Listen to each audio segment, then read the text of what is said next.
question that because they both are the same.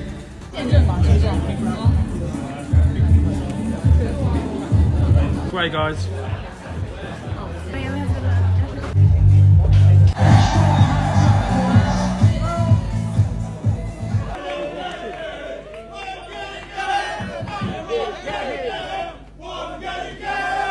You're doing well.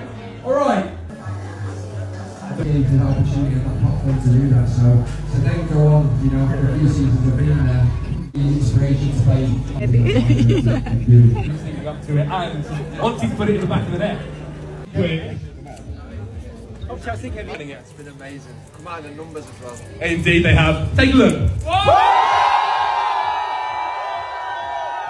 Very fine here, guys. 3, 2, 1.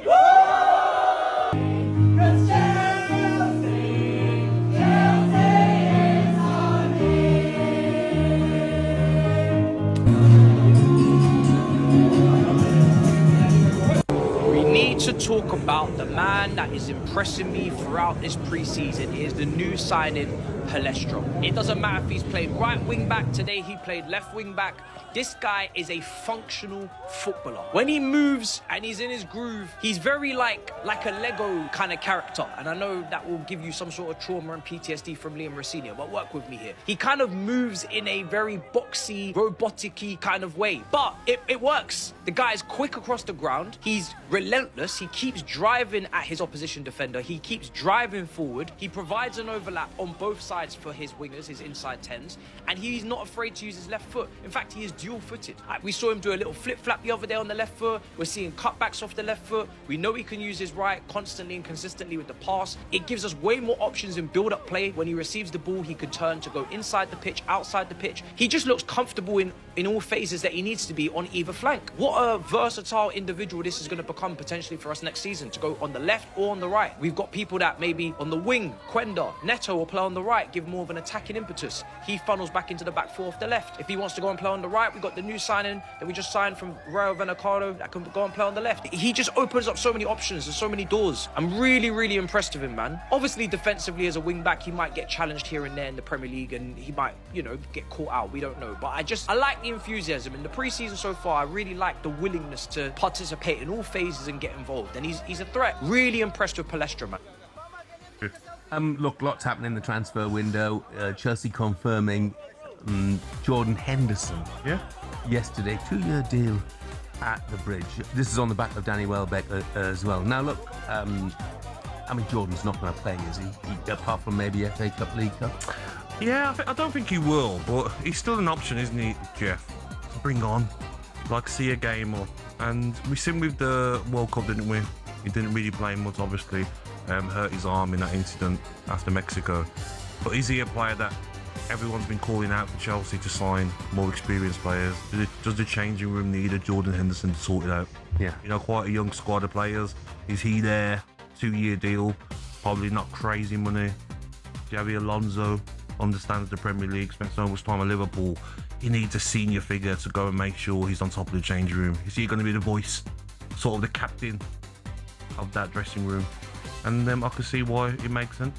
Yeah, I think there's no question he's been brought in for the impact that he'll have, not so much on the field as off the field. I mean, you look at the midfielders, they've already got Caicedo, Romeo Lavia, obviously Enzo Fernandez, they've just signed Valentin Barco, Henderson as well now, and on top of that you've got Morgan Rogers, Cole Palmer, Diab. A lot of midfield players to fit into a side there when you haven't got any European football. Yeah, of course. Then you look at, say, centre midfielders, the same playing number 10, you've got 2 centre midfielders available. And now then again, Rado, Barco as well.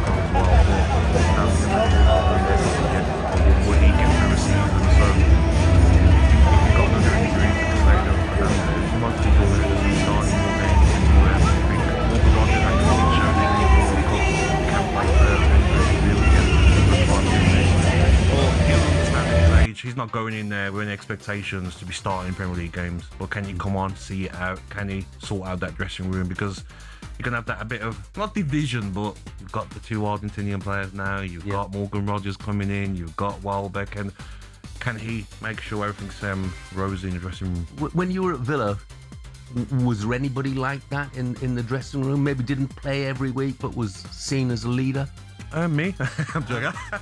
No, not really, no. But you just knew your leaders. I mean, especially under the Martin O'Neill era, you know, lots of Gareth Barry experience, pros. James Milner was in there.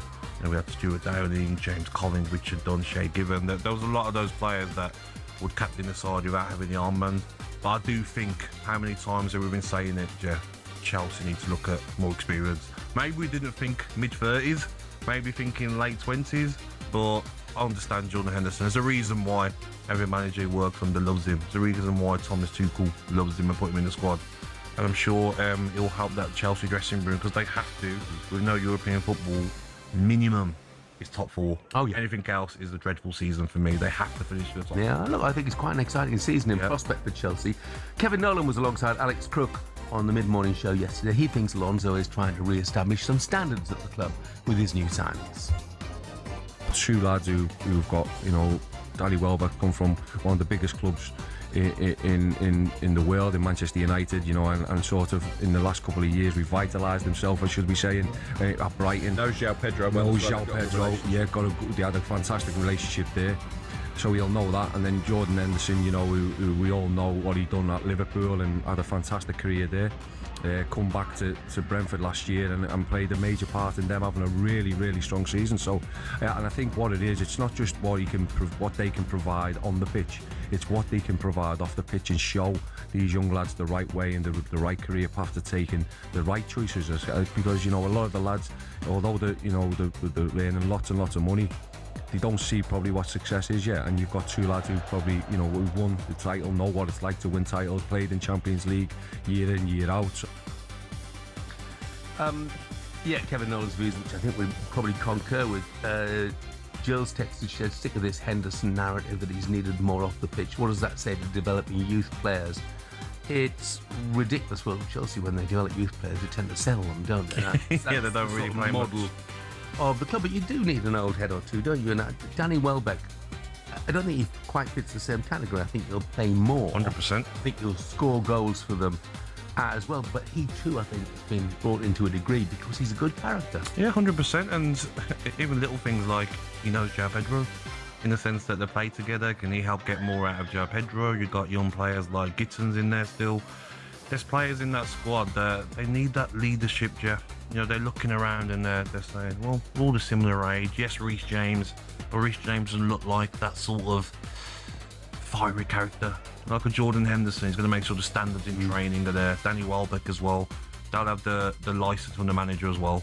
You know, when they've met with Alonso, he's probably said, I want you in there. Listen, Welbeck, you're going to play a lot of games. Henderson, maybe not as much, but I want you to just make sure, get the standards back.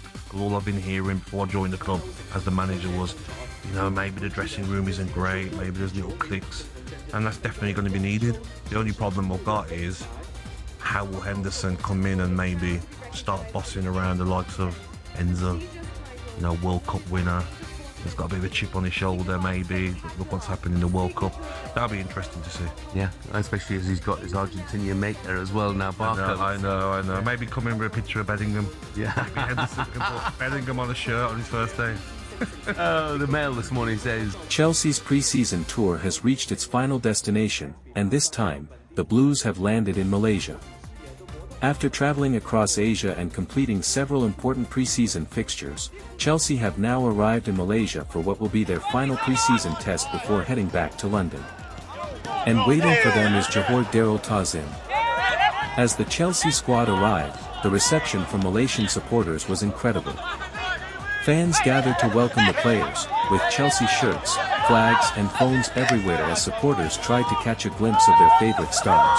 For many of these fans, seeing Chelsea players arrive in their country is a special moment. The players responded to the warm welcome, acknowledging supporters, and taking in the atmosphere as the squad began settling into their final stop of the tour. But despite the excitement, there is still work to be done. This match against Johor Darul Ta'zim represents Chelsea's final opportunity during this pre-season tour to sharpen their tactics, improve fitness, and build confidence before returning to London. For Xabi Alonso, this final match could be particularly important. The Chelsea manager has spent the tour experimenting with his squad, introducing his footballing ideas and giving different players opportunities to prove themselves. Now, with the Premier League season getting closer, Alonso will want to see his team looking more organized, more confident and more comfortable with his system. The players also have plenty to play for. For the new signings, this is another opportunity to understand their teammates and adapt to Chelsea's style. For the established players, it's a chance to convince Alonso that they deserve a place in his plans. And for the younger players, this could be another opportunity to make an impression before the squad returns to England. But there is also something special about ending the tour in Malaysia.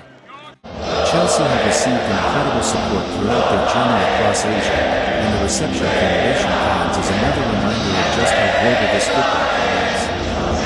Soon, the traveling will be over. The players will return to London. The preseason will come to an end. And attention will shift completely toward the Premier League. But before that happens, Chelsea have one final job to complete in Malaysia.